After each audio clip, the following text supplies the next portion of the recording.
Здравейте хора, добро утро.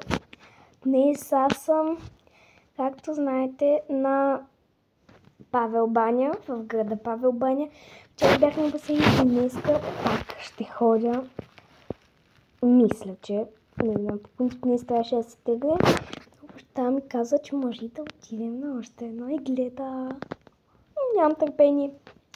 Сега, като за първо начало, той ми донесе една напитка, която нека да видим каква е. Хора, нямаме нито чехли, нито мокри кърпи, нито сапун в банята. Абсолютно нищичко няма. Чисто празна стая. Имахме простир. Хубаво, че имахме, защото не знам къде чакаме да сложим нещата. Ето това е моето шкафче, онова там. Ето, аз съм свърлена легло много ясно. Не са ни дали нито чехли, под е огромно студен. И през нощта, хора, бяхме на климатик и сега сутринта се събуждаме и баща ми пита, че ли спря климатика и аз казах, че не съм го спряла аз, пък той също не го е спирал и сигурно е бил нагласен да се спре сам. Пък няма как някой да вляза, защото ние забравихме да заключим, трябваше да заключим, хора, ние просто...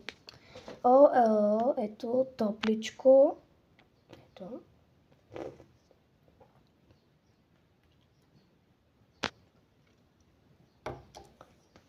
Баща ми е донесъл капучино. Също хора, капучиното е много по-добре от кафето. Но пак е гадно. Тате, ти си ми донесъл капучино. Да, с мляко. Ние с шоколад пишеш, бе. Ела го питай. Хубаво, какво не го ли пиш? Първе го. Той мляко е такова, не е кафета, мета нещо гадно. Какво да ти донесе? Такова искаш, друго няма. Какво? Нищо да го пия. Кой искаш да го пие, бе? Не го не така, бе.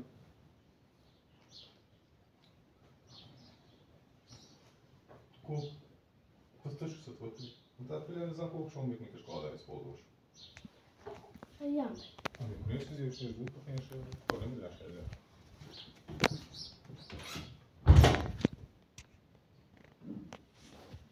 Бай хора, видяхте реакцията на баща ми. Не причам банята. Не да видите. И си слагам обувките, защото като нямаме чехли, всичко е мръсно. Така си слагам. Просто нямат някакви чехли да ни дадат. Той чута, ако ще и 50 пък номер да ни дадат. Поне да има нещо добро. Вижте банята. Натиснете плюс във втора част.